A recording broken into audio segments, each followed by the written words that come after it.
Hello, नमस्ते। मैं गोदान page number 245 Munshi Premchand का उपन्यास वाचन करने जा रही हूँ। इससे पहले का यूट्यूब पे उपलब्ध है, तो आप सुन लीजिएगा। एग्ज़ाम के लिए फ़ायदेमंद है। एग्ज़ाम में मुंशी प्रेमचंद ज़रूर आता है। एमए और नेट वाले परीक्षा में और बहुत सारे एग्ज़ामों में आते हैं।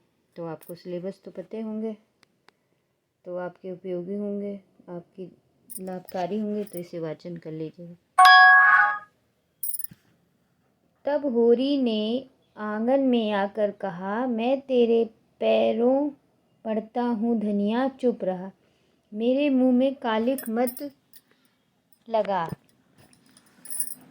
हाँ, अभी मत, मन ना भरा हो तो और सुन। धनिया फुकार मार कर उधर दौड़ी।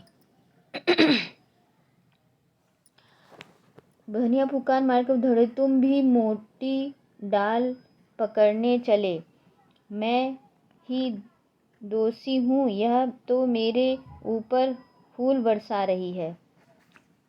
संग्राम का छेद बदल गया।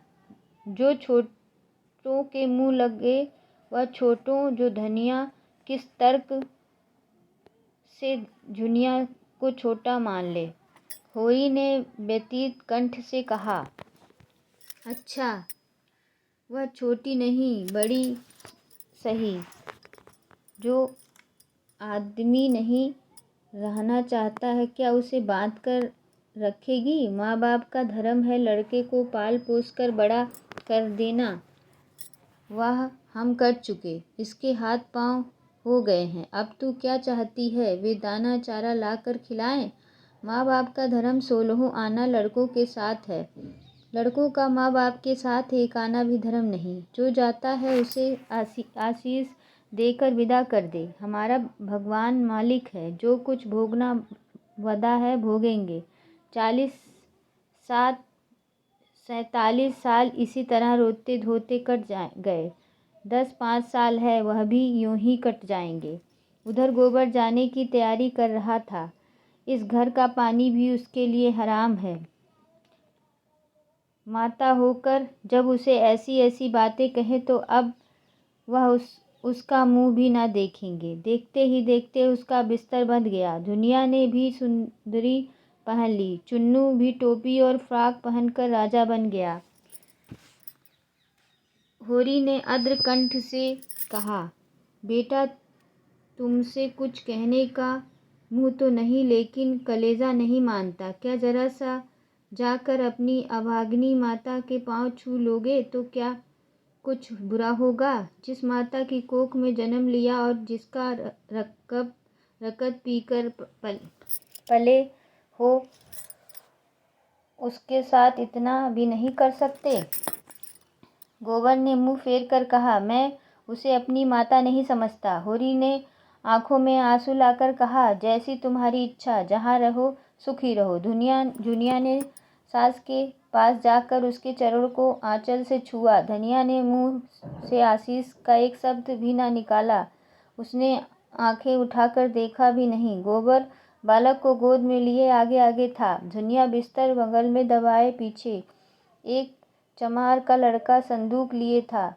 गांव के कई स्त्री पुरुष गोबर को पहुंचाने गांव के बाहर तक आए और धनिया बैठी रो रही थी, जैसे कोई उसके हृदय को आरे से चीरा रहा हो। उसका मातृत्व उस घर के समान हो रहा था। उसका मातृत्व उस घर के समान हो रहा था जिसमें आग लग गई हो और सब कुछ भस्म हो गया हो। बैठकर रोने के लिए भी स्थान ना बचा हो।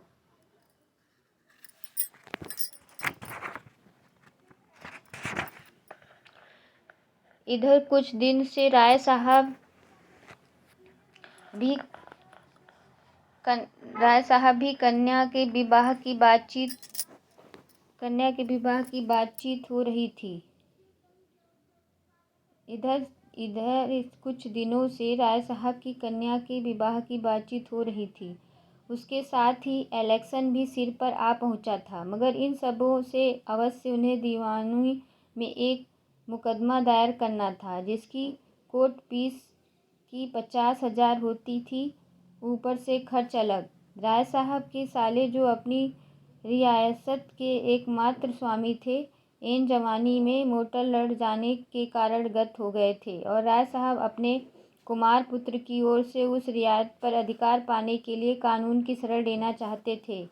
उनके चेहरे सालों के रियासत पर कब्जा जमा लिया था और राय साहब को उसमें से कोई हिस्सा देने को तैयार न थे। राय साहब ने बहुत चाहा कि आपस में समझौता हो जाए और उसके चेहरे साले मकूल गुजार ले कर हट जाएं। यहाँ तक कि वह उस रियायत की आधी आमदनी छोड़ने पर तैयार थे, मगर सालों ने किसी तरह का समझौता स्वीकार न किया और केवल लाठी के जोर से रियासत में तहसील वसूल शुरू कर दी। राय साहब को अदालत की शरण में जाने के सिवा कोई मार्ग न रहा।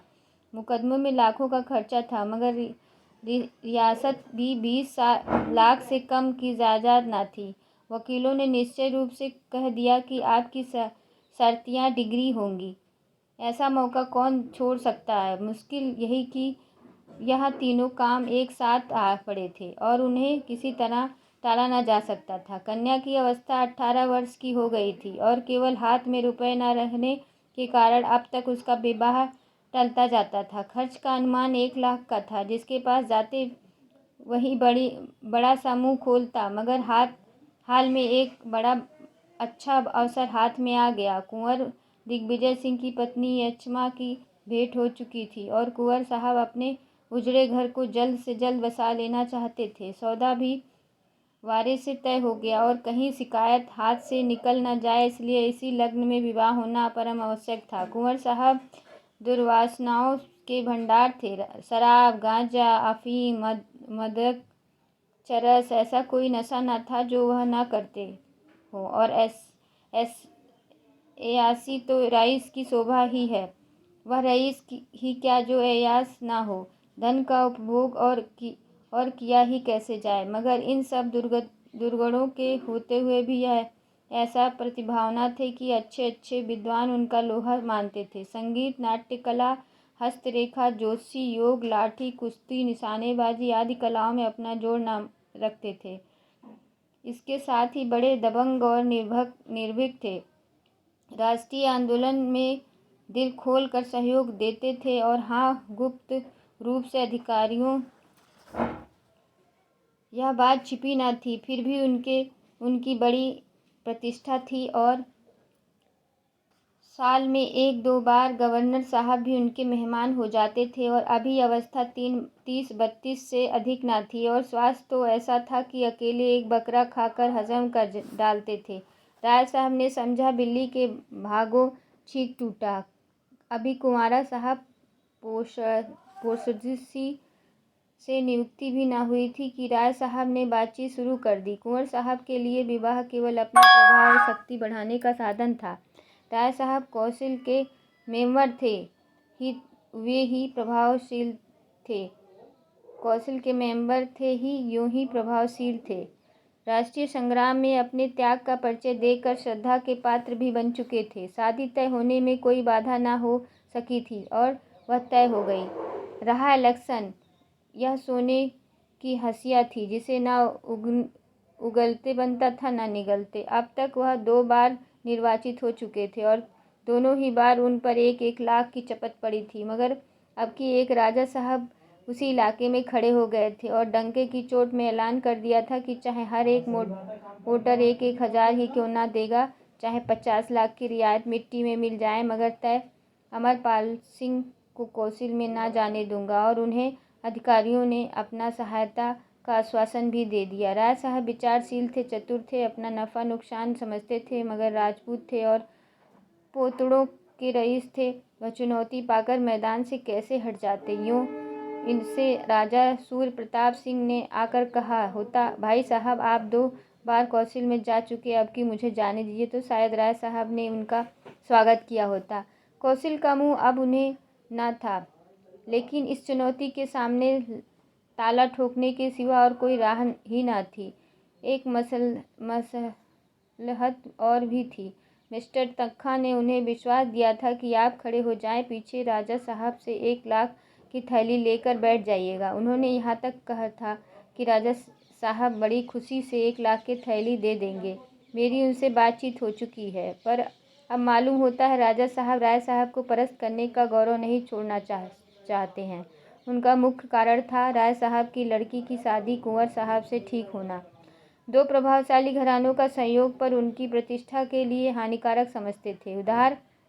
उधर राय साहब को ससुराली जायदाद मिलने की भी आशा थी। राजा साहब ने पहलू में यह कांटा भी बुरी तरह खटक रहा था। कहीं वह जायदाद उन्हें मिल गई और कानून राय साहब के पक्ष में था ही, तब तो राजा साहब का यह प्रतिद्वंदी खड़ा हो जाएगा। इसलिए उसका धर्म था कि राय साहब को कुचल डाले और उसकी प्रतिष्ठा धूल में मिला दे। बेचारे राय साहब बड़े संकट में पड़ गए थे। उन्हें यह संदेश होने लगा था कि केवल अपना मतलब निकालने के लिए मिस्टर तक्खा ने उन्हें धोखा दिया है। यह खबर थी कि अब वह राजा साहब के पैरोकार हो गया है। यह राय साहब के घाव पर नमक था। उन्होंने कई बार तक्खा को बुलवाया, मगर वह या तो घर पर मिलते ही न थे या आने का वादा करके भूल जाते थे। आखिर खुद उनसे मिलने का इरादा करके वह उनके पास जा पहुँचे। संयोग से मिस्टर तक्खा घर पर मिल गए, मगर राय साहब को पूरे घंटे भर उनकी प्रतीक्षा करनी पड़ी। वही मिस्टर तक्खा जो राय साहब के द्वार पर एक बार रोज हाजिरी दिया करते थे, आज इतना मिजाज हो गया था कि जले बैठे थे। जो ही मिस्टर तक्खा सजे सजाए मुंह में सिगार दबाए कमरे में आए और हाथ बढ़ाया कि राय साहब ने बम गोला छोड़ दिया। मैं घंटों भर से यहाँ बैठा हूँ और आप निकलते अब निकले। मैं इसे अपने तौहीन समझता हूँ। मिस्टर तक्खा ने एक सोफे पर बैठकर निश्चय भाव से धुआं उड़ाते हुए कहा, मुझे इसका खेद है। मैं एक दूसरी काम में लगा था। आपको फ़ोन करके मुझसे समय ठीक कर लेना चाहिए था।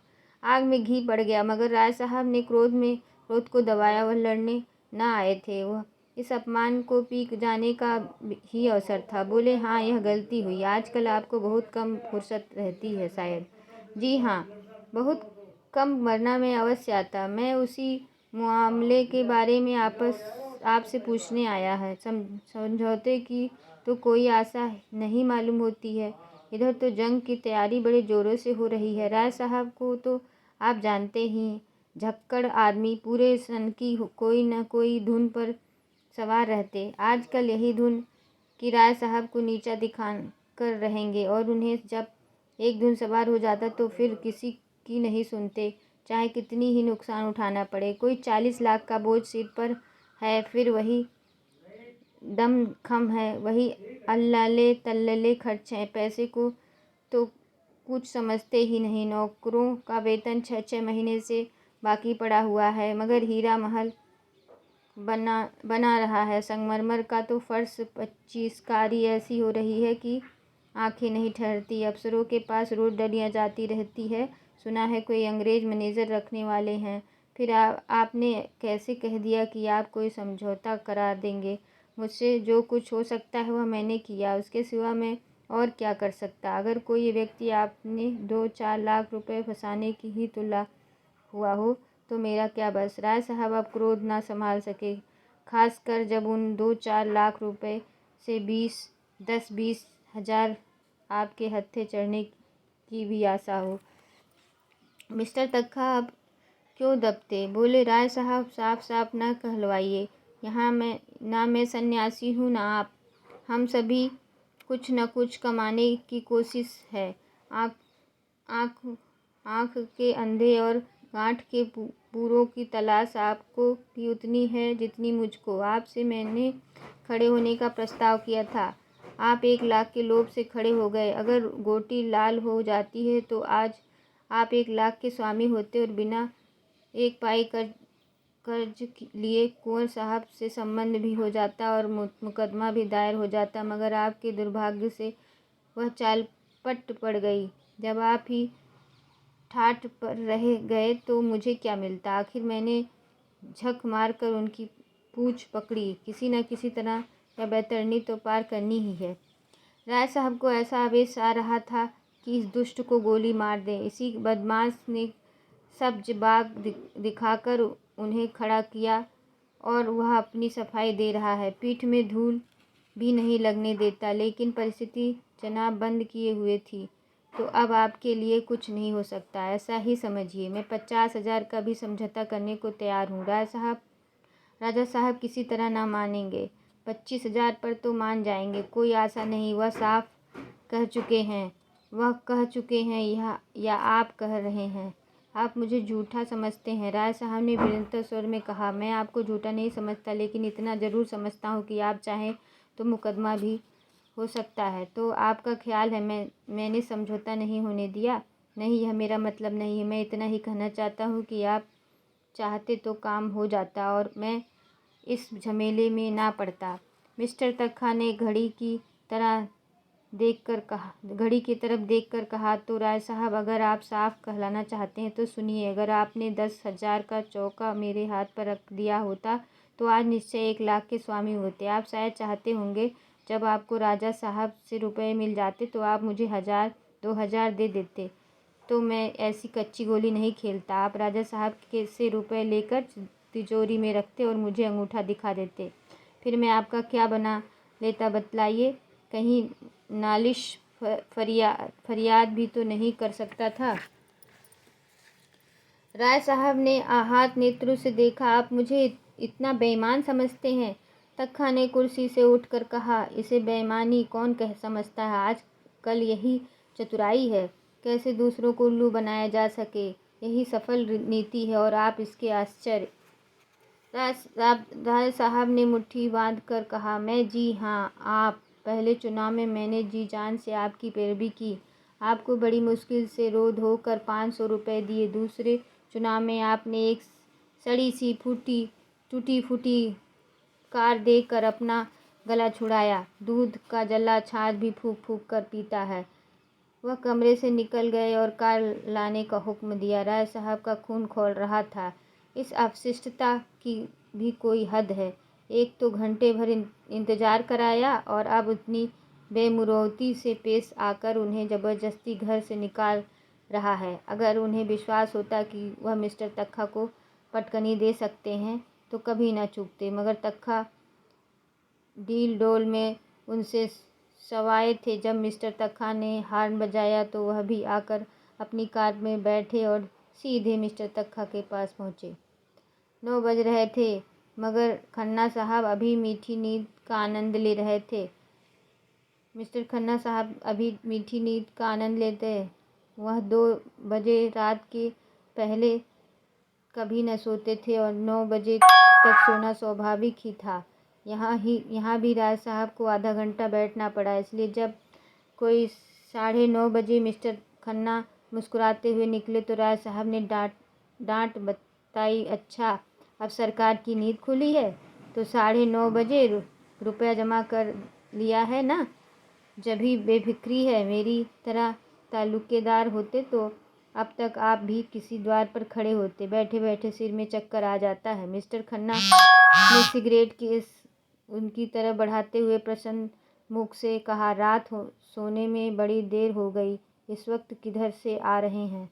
राय साहब ने थोड़े शब्दों में अपनी सारी कठिनाइयां बयान कर दी। दिल में खन्ना की गालियां देते थे, जो उनका सहपाठी होकर भी सदैव उन्हें ठगने की फिक्र किया करता था, मगर मुंह पर उसकी खुशामद करते थे। खन्ना ने ऐसे भाव बनाया मानो उन्हें बड़ी चिंता हो रही है। बोले, मेरी तो सलाह है, आप इलेक्शन को गोली मारें और अपने सालों पर मुकदमा दायर कर दें। रही शादी, वह तो 3 दिन का तमाशा है। उसके पीछे जेरबार होना मुनासिब नहीं। कुंवर साहब मेरे दोस्त में हैं, लेन देन का कोई सवाल ना उठने पाएगा। राय साहब ने व्यंग करके कहा, आप यह भूल जाते हैं मिस्टर खन्ना कि मैं पेकर नहीं ताल्लुकेदार हूँ। कुंवर साहब दहेज नहीं मांगते। उन्हें ईश्वर ने सब कुछ दिया है, लेकिन आप जानते हैं मेरी अकेली लड़की और उसकी माँ मर चुकी है। वह आज जिंदा होती तो शायद सारा घर लुटाकर भी उसे संतोष न होता।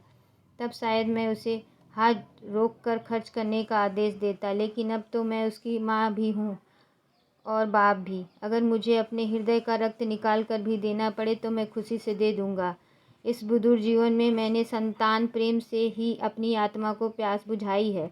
दोनों बच्चों के प्यार से ही अपने पवित्र व्रत का पालन किया है। मेरे लिए यह असंभव है कि इस शुभ अवसर पर आपने दिल के अरमान न निकालूं। मैं अपने मन को तो समझा सकता हूँ, पर जिसे मैं पत्नी का आदेश समझता हूँ उसे नहीं समझाया जा सकता। और इलेक्शन के मैदान से भागना भी मेरे लिए संभव नहीं। मैं जानता हूँ कि मैं हारूंगा। राजा साहब से मेरा कोई मुकाबला नहीं, लेकिन राजा साहब को इतना ज़रूर दिखा देना चाहता हूँ कि अमरपाल सिंह नर्म चारा नहीं है, और मुकदमा दायर करना तो अवश्य ही है। उसी पर तो सारा दारोमदार है। अब आप बतलाइए, आप मेरी क्या मदद कर सकते हैं? मेरे डायरेक्टरों का इस विषय में जो हुक्म है वह आप जानते ही हैं, और राजा साहब भी हमारे डायरेक्टर ही हैं, यह भी आपको मालूम है। पिछला वसूल करने के लिए बार बार ताकीद हो रही है। कोई नया मुआमला हो तो शायद ही हो सके। राय साहब ने मुंह लटका कर कहा, आप तो मेरा डोंगा ही डुलाए देते हैं मिस्टर खन्ना। मेरे पास तो कुछ निज का है वह आपका है, लेकिन बैंकों के मामले में तो मुझे स्वामियों के आदेश मानना ही पड़ेगा। अगर यह जायदाद हाथ ना आ गई, और मुझे उसकी पूरी आशा है, तो पाई पाई अदा कर दूंगा। आप बतला सकते हैं इस वक्त आप कितने पानी में हैं? राय साहब ने हिचकिचाते हुए कहा, 5-6 लाख समझिए, कुछ कम ही होंगे। खन्ना ने अविश्वास भाव से कहा, यह तो आपको याद नहीं, या आप छिपा रहे हैं? राय साहब ने जोर देकर कहा, जी नहीं, मैं ना भूला हूँ और ना छिपा रहा हूँ। मेरी जायदाद इस वक्त कम से कम 50 लाख की है, और ससुराल की जायदाद भी इसमें कम नहीं। इतनी जायदाद हम 10-5 लाख का बोझ कुछ नहीं के बराबर है। लेकिन यह आप कैसे कह सकते हैं कि ससुराली जायदाद पर भी कर्ज नहीं है? नमस्ते, अगले दिन। धन्यवाद।